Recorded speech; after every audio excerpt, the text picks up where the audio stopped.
Hi guys, this week I wanted to talk about the 15 things that I've learned from running an online event.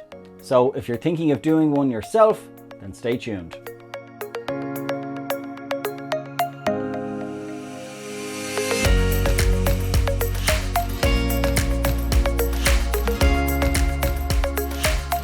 Okay, so this week I want to talk about 15 things that I've learned from running online events for Damson Cloud. As many of you know, we have run quite a lot of webinars and live events and pre-recorded events, which is something I'm going to be talking about, over the last couple of years. And we recently just had our G Suite Summit, which was very successful. We had, in the end, almost 400 people attended the event. And we had a mix of different experiences in terms of the software and, you know, things that could or might go wrong or did go wrong. And I just wanted to kind of give people, you know, my own opinion of some of the things that I've learned from doing it. As I said, this isn't an exhaustive list, and I'm not going to be covering stuff like marketing the event. It's really just actually running the event itself. And most of this is also around sort of running it from home as well, which I think is probably important for a lot of people right now. So the first thing you need to decide, or the first sort of two pieces that you need to look at before you decide on the software, because the software that you obviously use to run the event is really, really important. And it's important from a couple of different aspects, but I'll get into that in more detail in a minute. What you need to think about before you do that is think about what's the style of the event. What's the kind of format? Is it a single person talking on camera? Is it an interview with somebody else, which at the moment may not be in person, so it may be remote? Is it a case that there's a panel, so there's a group of people? Is there going to be audience participation? And particularly, is it going to be a live broadcast where you're just broadcasting what you're saying to people and they can maybe ask questions, but they can't join? They're not actually in the webinar itself or the live event itself. Or is it a case that it's more interactive, like a training session? And I think it's important to figure out what that is, because if it's something like a training session, you could use a piece of technology like Google Meet or Zoom or some sort of simple video conferencing where you've got maybe 20 or 30 people and they join the call, they mute themselves or turn off their microphone maybe during the presentation, and then if they want, they can turn their mic on or turn their camera on and sort of join the event. So it depends on what type of event you're running, and it's important to figure that format out before you go any further. Okay, so that's number one. Number two is it going to be recorded or is it going to be live? And what's interesting now is that you can actually do both. So you can have an event can be pre-recorded completely, and we've seen that with some events. I know Google have ran their event, and it seems like their one is fully pre-recorded recently. And again, that makes sense at the moment with people working from home and broadband and things like that. Like pre-recorded definitely is safer in that regard, but you are losing out on that audience participation. So there's no sort of surveys or Q&A or things like that.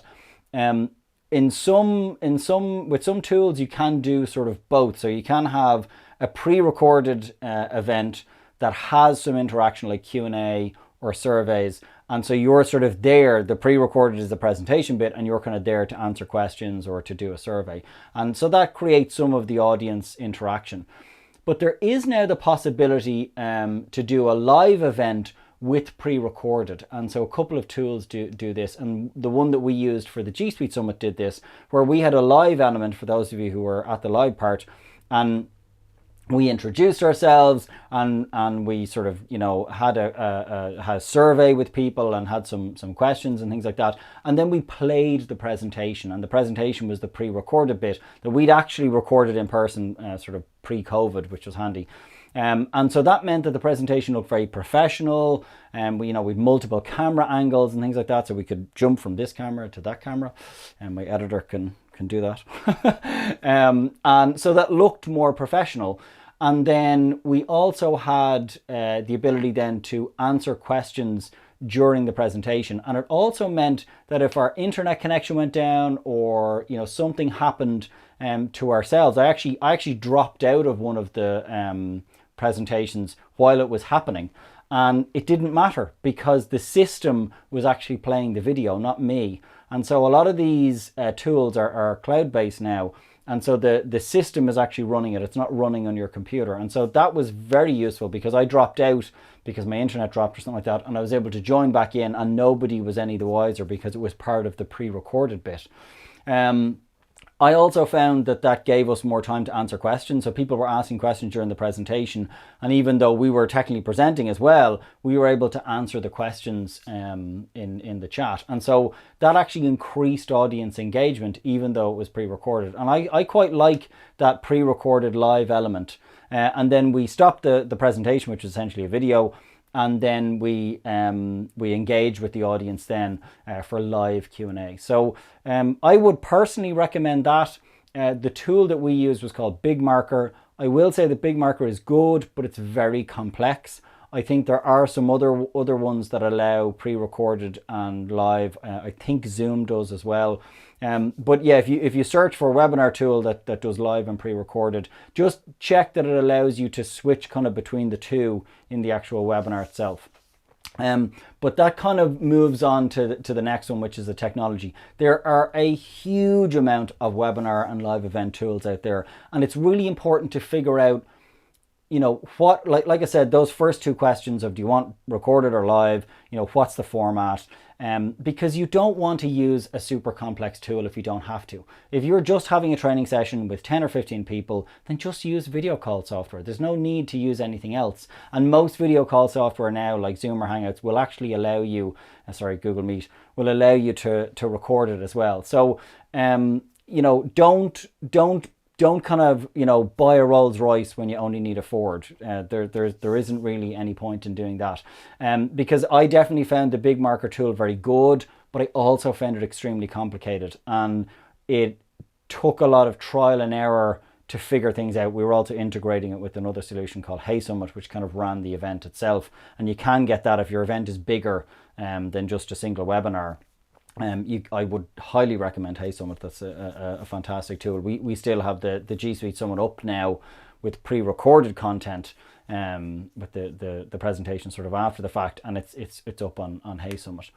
And there's lots of fantastic websites that will go through the pros and cons of different webinar software. Most of them have some sort of trial that you can run so you can test it out. I would recommend that you test it out, and that leads quite nicely into my next one, which is number 4. Number 4 is prepare and practice. Okay, it is really important that you just prepare.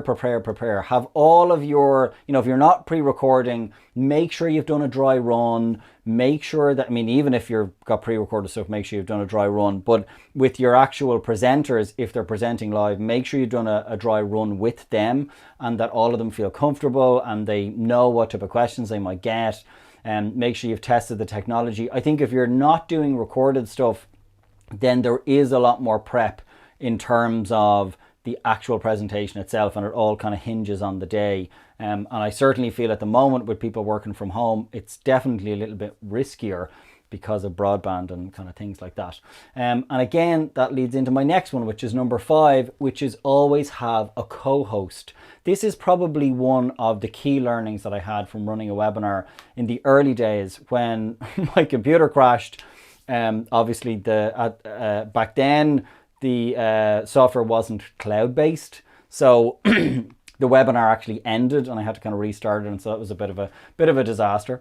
And so having a co-host means that if you drop out for some reason, then the event, whatever it is, or the webinar will still continue on. So I think that's really, really important. If I could give you one piece of advice, it would be get someone else to help you with the Q&A, to be a second host in terms of if there's a connection issue, and make sure that your host knows what's going on. Make sure that they're not just an extra person to answer questions, that they actually know the full agenda, and that if you drop out, they can continue on. That's what you need. They don't necessarily have to be, you know, the same charismatic person as you if you know, you're the bubbly person running the webinar, but they do need to know what's happening so that they can just keep the flow of things going while you join back into the webinar, okay? My next one, number 6, is around showing your camera, and I've covered this in another one around the sort of video first culture. I think it's really, really important to show your video, and I've seen webinars before that are just a presentation, and I really don't get that. Like, you know, the slide deck is important and all, but in order to engage with your audience, that is why you are running a webinar. Like, would you run an event and have a slide deck when you're standing outside or behind a box? No, it would be ridiculous. Like, turn your camera on, let people see who you are. People engage with faces and with people, and it will make them trust you more. It will make them feel more connected with you. It's just natural human instinct to want to see people. So I would definitely do that at the beginning. We turn our cameras on at the beginning of our presentations. And then obviously during ours, we had it pre-recorded, so we had the person on the presentation. If there's a way for you to do that, to have maybe the person down in the corner and then have the presentation up, I think that's much more valuable. If not, at least show your camera at the beginning. And then my next one is, if you're going to show your camera, make sure you've got some good lighting. Okay, whether that's natural light and you're sitting at a window, make sure you've got a clean background and that it looks good.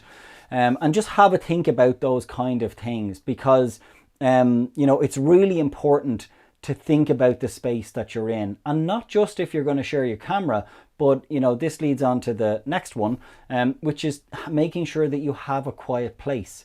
So think about the day of your webinar. Is there stuff going on? Is there people going to be drilling or banging? And so just make sure that the space that you're in is quiet. And then my next one is actually around the kind of quiet place as well. Tell your neighbors if you're doing it from home. This is something that I did, and my neighbors were extremely courteous and made sure that the kids weren't out playing when we had the live part of our events. And our event ran for a whole week, so I really appreciated that. And they just made sure that there was just less going on. And so I think, again, if it's in an office, you know, your neighbors in the office, or if it's if you're at home, then your kind of neighbors at home, and just have a think about that. Is there something that happens at a particular time, like the bin day or something like that? Maybe make sure that your webinar is not at that particular time, and just thinking about those kind of extra noises. You can't plan for everything, but definitely try to reduce it. And then my next one is around sound and microphone. So, you know, having a good microphone, if you can invest in a decent microphone like this, but if not, even a set of headphones. Headphones will make a huge difference, and it will stop things like reverberation of your, you know, the sound coming out of your computer and being picked up by a microphone. So headphones, really, really important. You don't want that sort of reverb in the middle of your live event. And number 11 is backup broadband. So, you know, broadband can go down, and again, particularly if it's going to be live. And by backup broadband, I mean even just something simple like a phone and a hotspot, and just have it ready to go, because it could happen, your broadband could go down, and you want to be able to quickly switch to that other solution so that you can keep the momentum going. Hopefully you've done your co-host and they'll be keeping things going while you get back online. So that's again something that happened to us in the most recent event, and the person was able to get back online actually before anybody noticed, which was fantastic. 12 is a guest speaker. So if you have a guest speaker on, and it's a very good idea to have a guest speaker and have, you know, some other interaction with your audience and another person maybe to draw in people as well. But do make sure that you share all of these learnings with your guest speaker. Make sure that they know what to expect on the day, that they're included in the dry run, that they think about sound and a quiet place and good lighting and microphones and speakers as well. I don't know how many times I've seen webinars where people clearly haven't prepped their guests and haven't given them the information that they should have prior to the actual live event or webinar. So that's a really, really important one. Number 13 is make it interactive. So make sure that there is Q&A and also a survey. We did surveys at the beginning of each of our events, and that was a great way to engage our audience. They don't have to be complicated. Just ask a simple question about whatever the topic is, and get some information or engagement from people. Sometimes it can be really informational stuff that might be valuable to you, but sometimes it's just posing a question that's interesting to your audience, and it just gets people interested in the actual event before it starts. So I definitely would try to think about increasing engagement. That's the whole point of a live event. Otherwise, people would just watch a video. So really think about that engagement piece. I think it helps to differentiate your live event. And then the next one is around the Q&A as well. Have some questions lined up. People won't always ask questions. They won't always ask questions of all of your panel equally.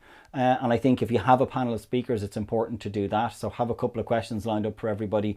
And also with some webinar software, particularly if you're doing like a live broadcast, there can be a bit of a delay. Often maybe 15 or even up to 30 seconds. So if you've got some questions lined up, it just actually gives time for the questions to start coming in because you're 15 or 20 seconds behind everybody else. And so that's definitely one that I learned early on. Just have maybe 3 or 4 questions lined up. Maybe you won't use them, but I would always say it's better to have them and not need them than need them and not have them. And then my last one is make sure you have fun, because if you're having fun, it's engaging, your audience are also having fun, and they're on there to see you, to see your product, your service, and they will engage with people's personality. So, you know, make sure you're enjoying yourself. Don't stress about it or worry about it too much. And I know in many of our ones that people joined, you'll have seen the fun and the banter that we had between the different speakers, and that adds to the engagement for the audience. So that's it for me. I hope you enjoyed these 15 tips or tricks that I've kind of learned from running online events. I'd love to know from you guys what you've learned from maybe running your own online events. Do you think there's any I missed, or do you think I'm terribly wrong maybe on some of them? Do let me know in the comments below. I would love to hear your feedback and your comments. I had mentioned in the previous video that we now have a newsletter. So if you are not looking at this on our website, you can go to our website and subscribe to our newsletter, which drops in the last month's worth of stuff. If you're watching it on YouTube, please subscribe, maybe here. And if you're looking at this on LinkedIn, please check out our LinkedIn page. We also publish these on Instagram and Twitter as well, but I think most people are watching them on YouTube and LinkedIn. So that's it from me, guys. I hope you enjoyed this week's update, and I will chat to you next week.